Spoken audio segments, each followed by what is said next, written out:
जय हिंद दोस्तों। आज की इस वीडियो में हम देखने वाले हैं वैदिक सभ्यता।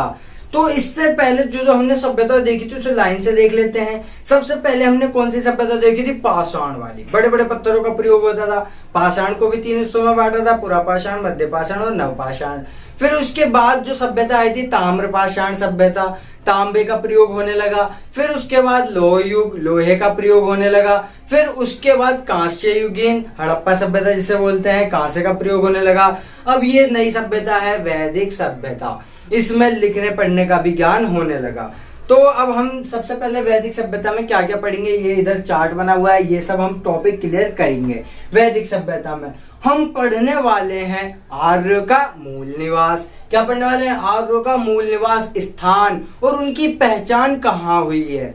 और अगली फिर पढ़ेंगे उनकी जानकारी हमें कहाँ कहाँ से मिलती है। 2 स्रोत, साहित्य स्रोत और पुरातात्विक स्रोत।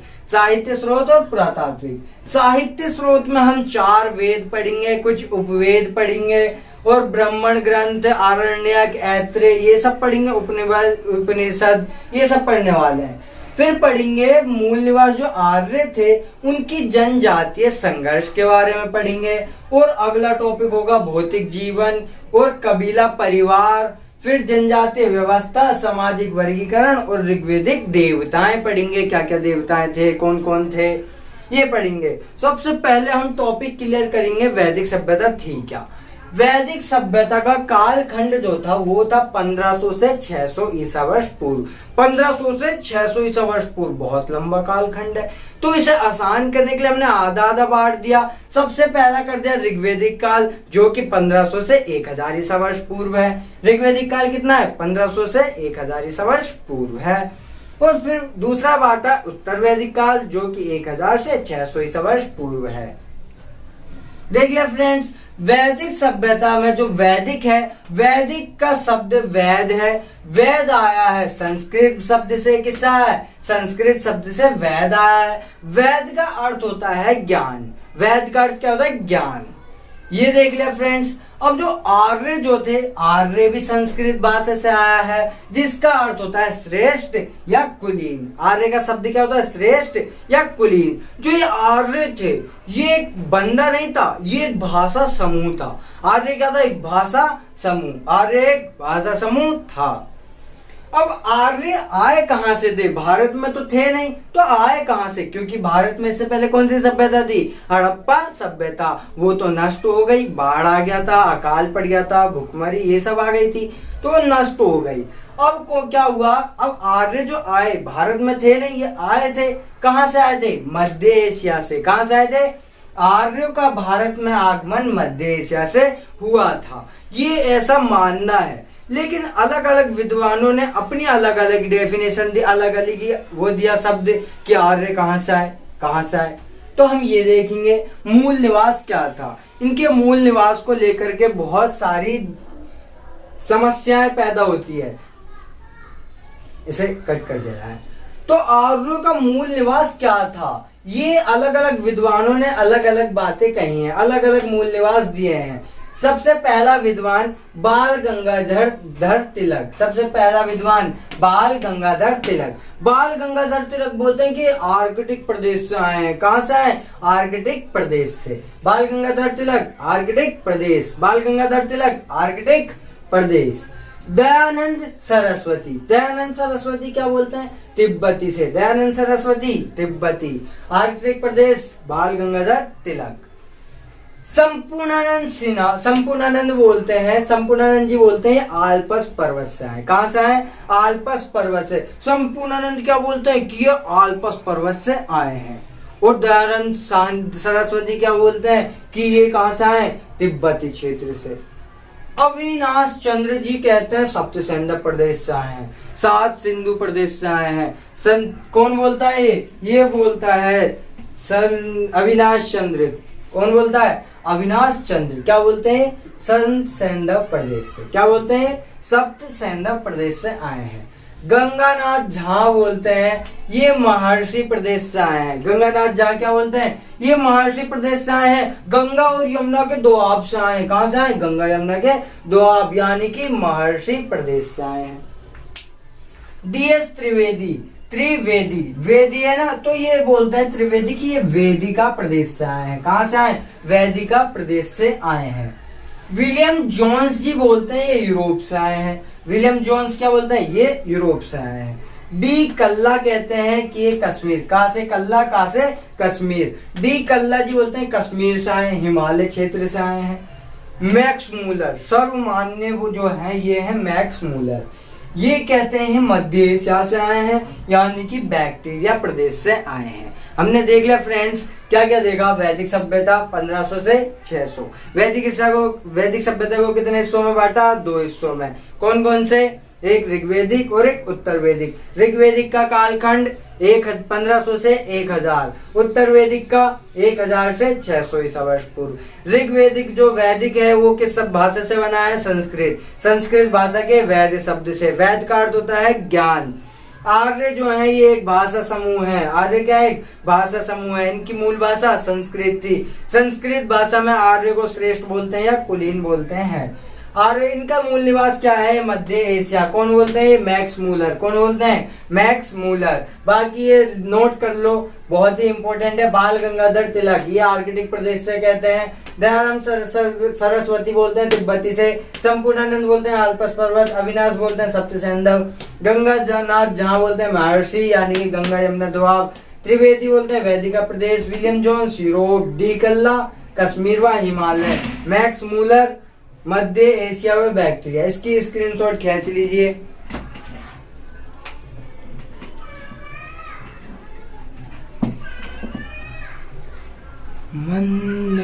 चलिए अब देखते हैं अगला पॉइंट, जानकारी। आर्यों की जानकारी या फिर वैदिक सभ्यताओं की जानकारी। आर्यों की जानकारी के 2 स्रोत हैं, एक साहित्य स्रोत है और एक पुरातात्विक साक्ष्य है। एक साहित्य साक्ष्य, पुरातात्विक साक्ष्य। आर्यों की जानकारी का पहला जो है साहित्य साक्ष्य, उसमें ऋग्वेद में मिलता है। आर्यों की जानकारी ऋग्वेद में मिलती है 36 बार। आर्यों का उल्लेख 36 बार किया गया है ऋग्वेद में। वेद होते हैं 4, ऋग्वेद, सामवेद, यजुर्वेद और अथर्ववेद।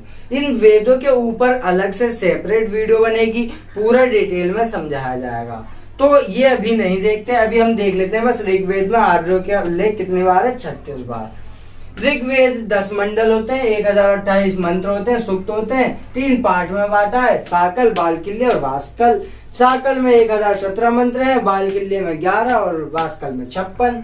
ये देख लिया। अब जानकारी का दूसरा स्रोत क्या है? पुरातात्विक साक्ष्य है।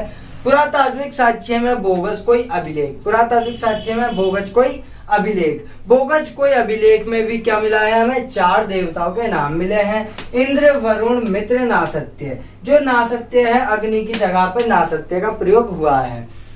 और फिर दूसरा अभिलेख है कस्साई अभिलेख। कौन सा अभिलेख? कस्साई। ये मिला है 1600 बीसी में। 1600 बीसी में। ये बोगज कोई 1400 बीसी में। कस्साई अभिलेख में ईरानी आर्य की एक शाखा भारत आई। कस्साई अभिलेख में क्या लिखा है? कस्साई अभिलेख में उल्लेख मिला है, जो 1600 ईसा वर्ष पूर्व मिला है, उसमें उल्लेख मिला है कि हमें आर्यों की एक शाखा भारत उठ के आई। आर्यों की एक शाखा, ईरानी आर्यों की एक शाखा भारत उठ के आई। ऋग्वेद, वेद देख लिया, इसकी अलग सेपरेट वीडियो बनेगी, उसमें देख लेंगे। चलिए अब आगे बढ़ते हैं। हमने क्या क्या पढ़ लिया? मूल निवास पढ़ लिया, मध्य एशिया से मैक्स मूलर जी कहते हैं। जानकारी के स्रोत साहित्य और पुरातात्विक में हमने बोगज कोई अभिलेख देख लिया, और फिर साहित्य में ये अभी हम पढ़ेंगे नहीं इस वीडियो में। अगली बार पढ़ेंगे जानकारी, जनजातीय संघर्ष। अगला जो पढ़ेंगे हम जनजातीय संघर्ष पढ़ेंगे। जनजातीय संघर्ष हमने देखा, जनजातीय संघर्ष में ऋग्वेद में इंद्र जो है, इंद्र को हम पुरंदर कहते हैं। इंद्र को क्या कहते हैं? पुरंदर। ऋग्वेद में इंद्र को पुरंदर कहते हैं, और पुरंदर का अर्थ होता है दुर्गों को तोड़ने वाला। पुरंदर का अर्थ क्या होता है? दुर्गों को तोड़ने वाला, ये होता है पुरंदर का अर्थ। अब जो जनजातीय संघर्ष है, उसमें दूसरा टॉपिक है आर्य के 5 कबीले जो थे या जन जो थे वो भारत आए थे। आर्य के कितने कबीले भारत आए? आर्य के 5 कबीले या जन भारत आए, इसीलिए इसे पंचजन कहते हैं। क्या कहते हैं? आर्य के 5 जनों को पंचजन कहते हैं, 5 कबीले को पंचजन कहते हैं। कौन कौन से 5 जन हैं? अनु, पुरु, तुर्वसु, यदु, त्रिवयु। अनु, पुरु, तुर्वसु, यदु, द्रोहयु, ये उनके पंच जन है। अनु, पुरु, तुर्वसु, यदु और द्रोहयु, ये उनके पंच जन है। अब जो शासक थे, आर्य के जो शासक थे, वो भरत वंश भी थे और त्रित्स भी थे। भरत और त्रित्स, भरत और त्रित्स। भरत और त्रित्स ने एक पुरोहित रख रखा था वशिष्ठ। इसके ऊपर बहुत बड़ी लड़ाई हुई थी इसी को लेकर के, वशिष्ठ को। देखते हैं वो लड़ाई। भरत वंश का सुदास जो था, पहले लड़ाई देखते हैं, लड़ाई को हम क्या बोलते हैं। भरत वंश और 10 राजाओं के बीच युद्ध हुआ था। युद्ध किसके किसके बीच हुआ? भरत वंश के बीच और 10 राजाओं के बीच। इसीलिए इस युद्ध को हम दशराज युद्ध कहते हैं। दशराज युद्ध किसे कहते हैं? जो भरत वंश और 10 राजाओं के बीच हुआ उसे ही दशराज युद्ध कहते हैं। दशराज युद्ध कहाँ पे हुआ? पुरुषनी नदी के किनारे। कहाँ हुआ? पुरुषनी नदी के किनारे, जिसे अभी वर्तमान में हम रावी नदी कहते हैं। पुरुषनी नदी के किनारे, यानी कि वही वर्तमान में रावी नदी। युद्ध का कारण क्या था? तो कारण देखते हैं। भरत वंश का राजा था सुदास। कौन था फ्रेंड्स? भरत वंश का राजा सुदास था। सुदास ने एक विश्वामित्र को हटा करके, ये उसका पुरोहित था। सुदास ने अपने पुरोहित विश्वामित्र को हटा करके उसके स्थान पे वशिष्ठ को नियुक्त कर लिया। तो पुरोहित जो विश्वामित्र थे, अपने आप को अपमानित समझ करके इन्होंने पंच जनों को इकट्ठा करा और 10 राजाओं को इकट्ठा करा और 10 राजाओं को पुरुषनी नदी के किनारे ले गए और बोले, ललकारे, वाह सुदास, हम लड़ाई करेंगे। तो कितने राजा ले गया? 10 राजा। कहाँ ले गया? पुरुषनी नदी के किनारे, रावी नदी पे। तो 10 राजाओं ने किस वंश से लड़ाई करी? भरत वंश से। 10 राजा और भरत वंश के बीच जो लड़ाई हुई, उस लड़ाई को हम क्या बोलते हैं? दशराज युद्ध। क्या बोलते हैं? दशराज युद्ध। इसकी चलिए अब आगे देखते हैं। उनका भौतिक जीवन, कबीलाई परिवार, जनजातीय व्यवस्था और सामाजिक वर्गीकरण, इन चारों टॉपिक को एक साथ पढ़ेंगे। भौतिक जीवन, कबीलाई परिवार, स्त्री की स्थिति, ये भी भौतिक जीवन कबीलाई परिवार में आ जाएगा। जनजातीय व्यवस्था और सामाजिक वर्गीकरण। जो इनका भौतिक जीवन था उसमें गाय सर्वोत्तम धन था। सबसे ऊंचा धन गाय होता था। गाय के लिए गविष्टि, गविष्टि शब्द का प्रयोग मिला है हमें। गविष्टि का होता है मतलब गाय के लिए युद्ध होता था, उसे गविष्टि कहते हैं। जो गाय थी वो अघन्या थी। गाय क्या थी? अघन्या, मतलब उसे ना मारने वाली। अघन्या मतलब ना मारने वाला। गाय जो थी ना मारने वाली चीज थी। गाय के लिए कौन सा शब्द? गाय के लिए अगर युद्ध हो तो गविष्टि। और दूसरा जीवन में देखा हमने, कृषि के लिए फाल का प्रयोग होता था। लकड़ी के बने कुछ फाल होते थे, उपकरण होते थे, उनका प्रयोग होता था। उद्योग भी इनमें होता था और व्यापार भी होने लगा। अब हम देखेंगे कबीलाई परिवार। कबीलाई परिवार में क्या क्या होता था? जन होते थे, जो कि ऋग्वेद में 275 बार उनका उल्लेख है। जन का उल्लेख कितनी बार है? 275, 275। जन का उल्लेख 275, जन का उल्लेख 275। विष का उल्लेख 170, 170। कितना? विष का उल्लेख 170। वैश्य का उदय हुआ, इसी में परिवार में वैश्य का भी उदय हुआ। जन, विष, वैश्य। परिवार के लिए गृह शब्द का प्रयोग होता था। परिवार के लिए किसका प्रयोग होता था? गृह। गृह में कौन कौन? जन, विष और वैश्य। जन, विष और वैश्य। जो इनका जन था, राजा जो होते हैं वो पितृसत्तात्मक था। राजा कैसा था? पितृसत्तात्मक। पुत्र की प्राप्ति के लिए क्या करवाते थे? यज्ञ। क्या करवाते थे? यज्ञ। स्त्री की स्थिति कैसी थी? थोड़ी तो अच्छी थी। दहेज प्रथा नहीं थी, पर्दा प्रथा नहीं थी, संपत्ति का अधिकार उन्हें रहता था, ये सब नहीं था। जनजातीय व्यवस्था। जनजातीय व्यवस्था में क्या था? कुछ सभा होती है, समिति होती है, विदत और गण। कितनी व्यवस्था में बांटा था? 4। सभा, समिति, विदत और गण। सभा, समिति, विदत और गण। सभा जो होती है उसमें लोकसभा, सभा को हम लोकसभा भी बोलते हैं वर्तमान में। सभा जो होती थी लोकसभा वर्तमान में। सभा का एक सभापति होता था और जितने अन्य लोग हैं सभा कहते हैं उन्हें। 8 बार इनका ऋग्वेद में उल्लेख है। सभा का उल्लेख कितनी बार है? 8 बार। सभा का उल्लेख 8 बार।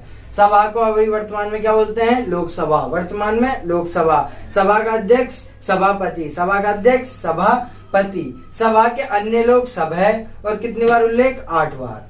समिति, समिति वर्तमान में राज्यसभा। वर्तमान में राज्यसभा। समिति में राजा का क्या होता था? चुनाव। राजा का चुनाव किसमें होता था? समिति में। कितनी बार उल्लेख? 9 बार। इसमें 8 बार, इसमें 9 बार। समिति को आम सभा भी बोलते थे। तीसरा विदत। तीसरी व्यवस्था क्या थी? विदत। विदत क्या होता था? सामाजिक, धार्मिक और सैनिक कार्य होते थे। विदत में क्या होता था? सामाजिक कार्य, धार्मिक कार्य और सैनिक कार्य होते थे।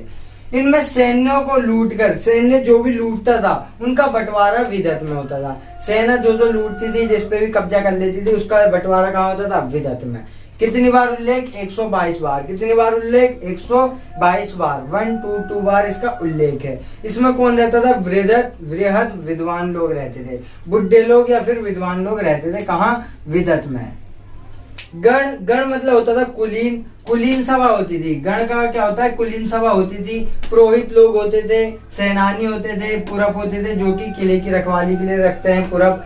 स्पर्श होते थे जो कि गुप्तचर होते हैं। गुप्तचर जो गुप्त बातें बताते हैं दूसरे किले में जा जा करके, वो होते थे।